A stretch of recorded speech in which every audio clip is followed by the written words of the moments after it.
La emoción, la Empezamos, emoción. estamos ya con el periodista Alex Navajas. Un placer, como siempre, Alex. ¿Cómo estás? ¿Qué tal, Hugo? Buenas noches, encantado de saludarte. Bueno, por desgracia, los españoles las estamos pasando canutas a nivel económico. Esto va de mal en peor, Alex. Estamos ahora también sufriendo las consecuencias de la guerra Rusia-Ucrania, de la invasión Rusia en Ucrania, rusa en Ucrania. Pero tenemos un gobierno que, lejos de aplicar medidas para paliar esta situación, pues lo que está haciendo es impuestazo, subir los impuestos, tócate las narices. Mientras el resto de países de la Unión Europea están bajando impuestos, al gobierno de España se le ocurre la brillante idea de subir impuestos. Claro, el Falcon hay que pagarlo, los chiringuitos feministas también, es decir, los sueldazos que tienen los asesores también hay que pagarlos. El que tengamos el gobierno más grande de la historia en número de ministerios y de altos cargos, como decía, hay que pagarlo, Alex. Es que efectivamente nos prometieron hace un par de años que con 26 ministerios, si no me equivoco, pues las cosas iban a ir estupendamente. O sea, 26 ministerios es más del doble de lo que ha venido siendo habitualmente el número de ministerios, en torno a 12, 14, ¿no? Estamos hablando de 26 ministerios, 17 comunidades autónomas, chiringuitos varios. Entonces, efectivamente, lamentablemente todo esto hay que pagarlo. Es decir, bueno, a alguien le puede parecer bien que haya 26 ministerios y algunos dirán, bueno, ¿y por qué no 30? ¿Por qué no 40? ¿No? Y así, si es cuestión de multiplicar ministerios, pues hagamos más. Pero claro, eso evidentemente es que no es baladí, es que eso se paga, eso hay que pagarlo. Al final, efectivamente, hemos pasado 2 años muy malos, no solo España, evidentemente, sino todo el planeta, con el tema de la pandemia, con el tema de ese confinamiento ilegal que nos tuvieron metidos en casa sin poder producir, sin poder abrir la tienda, sin poder comerciar, etcétera, etcétera, con lo cual la economía se ha visto muy resentida, no la economía en general, la economía particular, la economía casera, la economía familiar. Y después estamos viendo una subida monumental de los precios, especialmente de la electricidad, más del 200%, el tema de la gasolina, en fin. El gobierno, evidentemente, tiene margen de maniobra, no tiene toda, porque también hay normas que vienen de la Unión Europea, pero es verdad que en comparación con otros países a nivel económico estamos mucho peor. Estamos mucho peor, con una inflación disparada que ya se está hablando de que con todo el tema de la guerra de Rusia puede llegar al 10%. Sí. Al 10% de inflación, que eso no lo veíamos desde los años 80 en España. Ya los datos que tenemos encima de la mesa son preocupantes, ¿no? Son una locura absoluta. Es decir, 7,4% recordemos de inflación, 3% de inflación subyacente.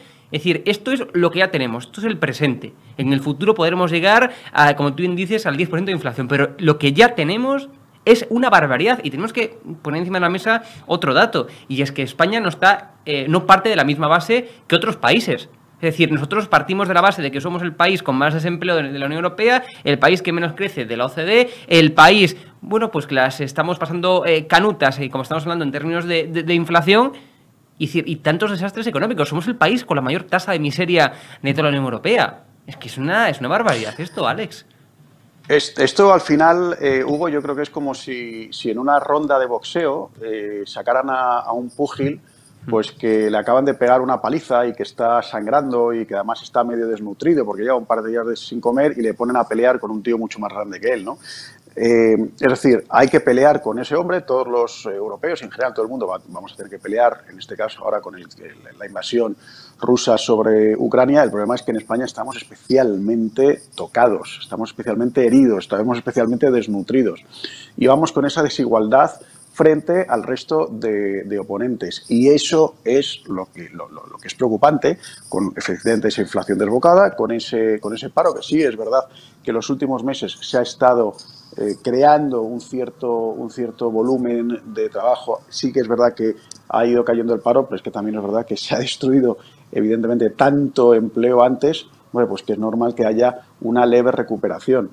Entonces, bueno, nos enfrentamos con unas expectativas malas. Yo, de todas formas, también ahora, por ejemplo, que se está hablando mucho del tema de la falta de materias primas, etcétera, yo creo que tampoco hay que dejarse engañar. Es decir, esto forma parte de una ópera mucho mayor, que no es simplemente el tema ruso, sino bueno, pues que hay un claro deseo de crear un nuevo orden mundial. Allá nos meteríamos en lo que es la ingeniería social, de lo que algunos países quieren quieren conseguir que al final el objetivo es el modelo chino. Es lo que busca el nuevo orden mundial, es decir, un Estado que acapare cada vez más poder, unos ciudadanos absolutamente sometidos y sumisos al poder, y bueno, pues es un gobierno mundial dando una serie de indicaciones y nos quieren controlar absolutamente en todo. Por eso, como han visto que con el coronavirus funciona muy bien el tema de aterrorizar a la población, bueno, pues van a seguir en esa línea. Cada vez se habla más del tema de la falta de materias primas, incluso de problemas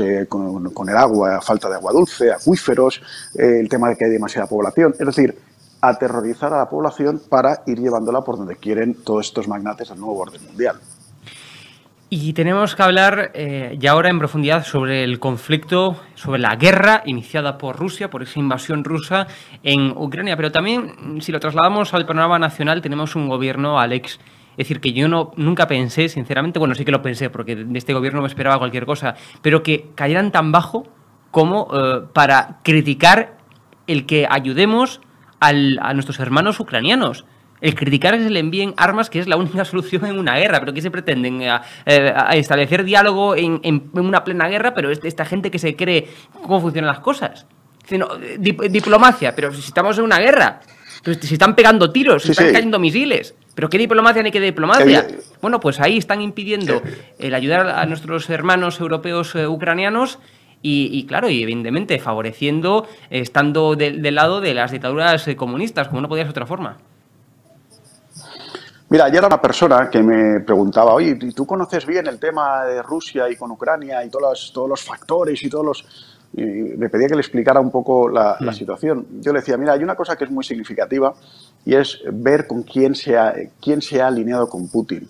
Claro, cuando ves que es Venezuela, Cuba y Nicaragua y Podemos, en el caso de España, pues dices, hombre, nada muy bueno puede salir de esa conjunción.